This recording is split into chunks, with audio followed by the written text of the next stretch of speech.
So, hi guys! Good afternoon! So, meron tayong pampagaan ng loob na bulong mismo ni Kuya Jello at of course kay Kalinga Prab. Second emotion si Kalinga Prab dyan guys.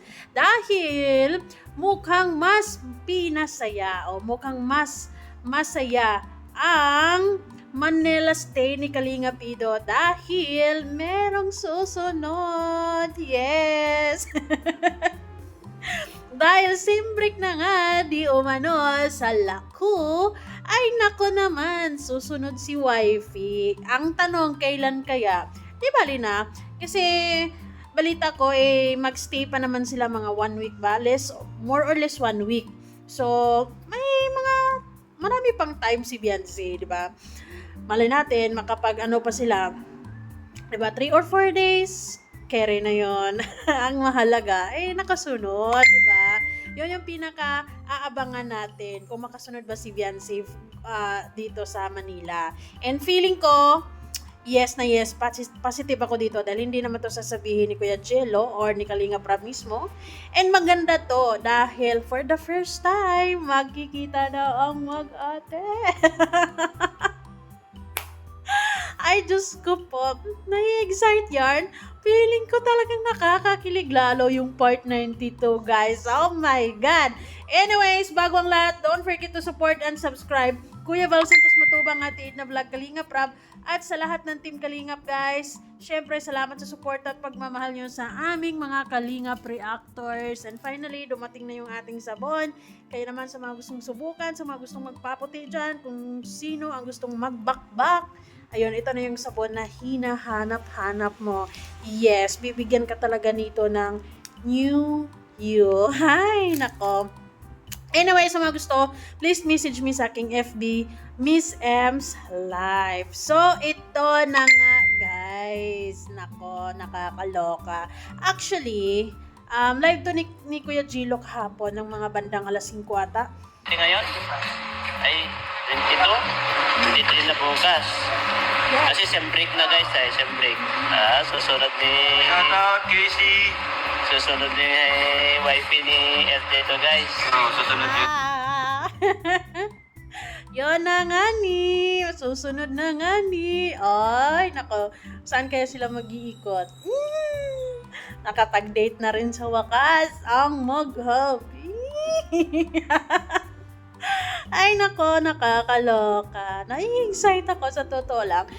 Deserve din naman ni Beyonce na magkaroon ng break, di ba? Like, mga ilang araw lang. Kasi, sobrang naging busy din talaga si Beyonce simula pa ng, lalo na nung birthday niya, sunod-sunod yung ganap. And then, itong same break, usually same break, 1 week or 2 weeks, di ba? So, yun, maganda yung meron silang ibang lugar na maiikutan, hindi lang sa mismong diet lang. So, iba naman ngayon dahil Manila City na sila, guys.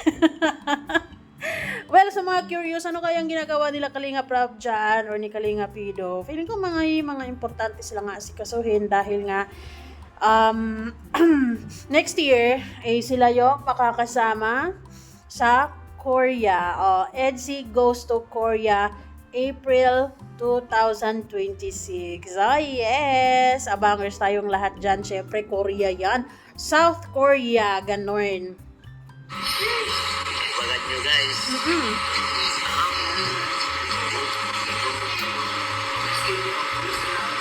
Marami nagtatanong ano daw gagawin natin dito. Sabi namin, mag-process kami ng papers ni... Alis lang kami dito. Abangan nyo na lang kay Kalinga Prab. Ayun. Siguro naman may mga explanations din sila sa vlog kung bakit sila nandiyan. So, abangan na lang natin sa vlog. Malalaman nyo naman lahat-lahat. Si Beyonce Vega. Hindi naman. Di pa sila. Pag-vlog ko yun. Oh, yun. First met ng mag-ate kung mangyari man. Diva! Sinasabi naman talaga ni Kalinga Prab na kapag magkita sila, syempre iba-vlog yun ni Kalinga Prab. Ay, sana today is nakabiyahe na si Beyonce. Today or tomorrow talaga. si Kuya GP siguro ang makakasama ni Beyonce sa biyahe. Either Kuya GP kasama si Dr. Lab or Red Zane. Nasa kanilang dalawa lang. Or kung sino pang makakasama ni Beyonce. Di bali na kung sino makakasama dahil same break naman. So, pwede talaga. Basta kasama si Beyonce. Yun na yun. Diba? Parang na-imagine ko na yung ngiti ni Kalingap Ido, guys. Ganon, diba? Alam niyo naman yan kapag usaping Beyonce, iba talaga yung, iba talaga yung kasiyahan ni Kalingap Ido. Iba talaga yung niya. Iba yung dating niya, diba? So, nai-excite ako dahil, ayun, sayang nga lang no, nahuli si Beyonce. Pero carry lang yan dahil ganun talaga. Dahil nga, may pasok pa, syempre.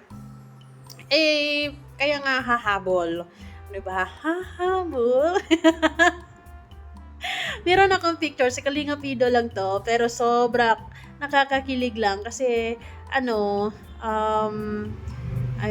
nakakakilig lang guys kasi naka-flex yung zing-zing. Oh, pak! Ang fresh. Sino ka dyan? Oh, yung sing-sing is the key para maging mas masaya tayo. Diba? Amay ninyo, iba rin ang dating kapag lagi-lagi talagang suot ni Kalinga Pido yung sing-sing. Talagang parang it's giving assurance. So, well, para sa akin naman, with or without it, okay lang naman talaga kasi malakas naman ang tiwala ko sa kanila. Pero, since iba yung sing-sing na yan hindi lang yan basta sing-sing, iba yun. Yung sing-sing na yan is nakaukit yung mga pangako, mga pagmamahala nila dyan, and kung ano-ano pa. So, sobrang na-appreciate ko talaga na sobrang, so, lagi-laging sinusuot ni Kalinga Pido yan at hindi niya talaga iniiwan or, ayun, laging suot. Oh, pogi dyan si Kalinga Pido. So, ayan guys, sobra kaabang-abang naman talaga dahil makahabol si Beyonce dahil sim break na nga. So, timing, di ba? Is just a good timing na napunta sila dito sa Manila and sim break. So, deserve ni Beyonce din na makapagpahinga ng ilang araw, makapagpasyal-pasyal ng ilang araw, chill-chill muna ng ilang araw kasama si Kalinga Pido. And syempre, may vlog din yan, di ba? Pero, siguro, lang yan, part 92, di ba? So, nakaka-excite lalo ang part 92 para malaman natin kung bakit nandyan si Kalinga Pido, bakit nagstay sila dyan Kalinga Prab, or, syempre, unang pagkikita ni Beyonce at saka yung or yung kapatid ni Kalinga Pido. Kaya abangan. Yun po yung bulong ni Kalinga Prab or ni Kuya Jello. Nahahabol si Beyonce. O, di ba? Makapag-date na yung mag-hobby. So, wakas magkakaroon na rin sila ng love time, baby time. Oh, yes. Mas masaya si Beyonce, mas masaya lalo si Kalinga Pido. Syempre, mas masaya tayong lahat. Yun kasi yung natin pampagaan, and syempre, pampasaya nga ni. O yun, so abangan natin yan guys, dahil sinasabi ni Kuya Gilo yun, so mangyayari yun. Thank you so much guys. See you again.